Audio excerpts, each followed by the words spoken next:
वो आतंकवादी इजराइल जो 60-70 सालों से फिलिस्तीन के ऊपर जुल्म कर रहा है, लेकिन इजराइल को पूरी दुनिया के किसी भी मीडिया ने आज तक आतंकवाद होने का नाम नहीं लिया, क्योंकि इजराइल ताकतवर है और हमको लगता है कि हिंदुस्तान के मीडिया भी डरते हैं उन इजराइलों से, इसीलिए इजराइल का सपोर्ट करते हैं। जो मीडिया इजराइल का सपोर्ट करते हैं वो सब डरते हैं। हमारे इस भारत में बहुत ऐसे आतंकी चैनल है जो कि मजलूम को जालिम और जालिम को मजलूम बता रहे हैं। तो चलिए जानते हैं इमदाद भाई के चैनल पे कि सच क्या है। अभी फिलहाल इजराइल दुनिया का सबसे बड़ा आतंकवादी है और इजराइल ने तय कर लिया है कि गाजा को दुनिया के जड़ से मिटा देंगे। जरा आप सोचिए कि 23 लाख आबादी गाजा को कत्ल कर दिए जाएंगे, सबको मार दिया जाएगा। जिनको जंग से कोई लेना देना नहीं है उनके ऊपर भी इजराइल हमला कर रहा है। जो मासूम बच्चे अभी माँ की दूध पी रहे हैं उनके ऊपर भी जुल्म कर रहे हैं। हमारे हिंदुस्तान के मीडिया को उन छोटे छोटे मासूम बच्चों की लाशें दिखाई नहीं दे रही है। अरे पागल मीडिया, जरा आप सोचो, अपने ही पैरों में कुल्हाड़ी मार रहे हो।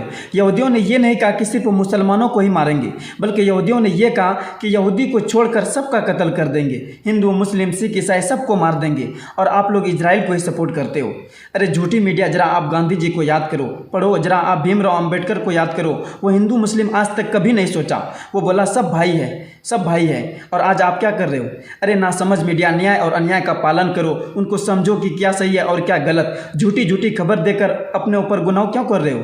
देखो भाई, इस बात को तो सब जानते हैं कि इजराइल बहुत ताकतवर है, शुरू से ही फिलिस्तीन के ऊपर जुल्म कर रहा है। छोटे छोटे मासूम बच्चों को भी मार रहे हैं। जो फिलिस्तीन के लिए खाना पानी लेकर आ रहे हैं उनके ऊपर भी हमला कर दिए जा रहे हैं। और एक बात जानते हो, जब हिटलर ने यहूदियों को मार मारकर जर्मनी से खदेड़ा था, यहूदियों के पास सर छुपाने के लिए जगह नहीं मिल रही थी। ऐसी सूरत में फिलिस्तीन ही वह देश था जिसने हिटलर द्वारा नंगे भूखे यहूदियों को अपने सरजमी पर न केवल पनाह दी बल्कि उनको रोजी रोटी का भी सहारा दिया।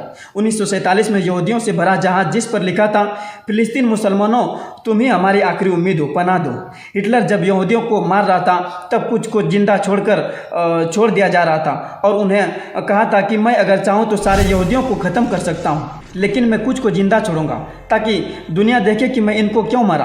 भागते हुए यहूदियों का भरा जहाज फिलिस्तीन बंदरगाह पर रुका जिस पर लिखा हुआ था, जर्मनी में हमारा सब कुछ तबाह हो गया, तुम फिलिस्तीन मुसलमान हमारी आखिरी उम्मीद हो, हमें पनाह दे दो। और फिलिस्तीनी मुसलमानों ने इनको गले लगाया, बल्कि अपने मुल्क में पनाह दी, खाने को भोजन दिया, उनके बच्चों को अपनाया, यतीम विधवाओं के सर पर हाथ रखा। पर वो ये नहीं समझ रहे थे कि उन्होंने सफलों को जगह दी जिनकी कीमत आज उन्हें चुकानी पड़ रही है।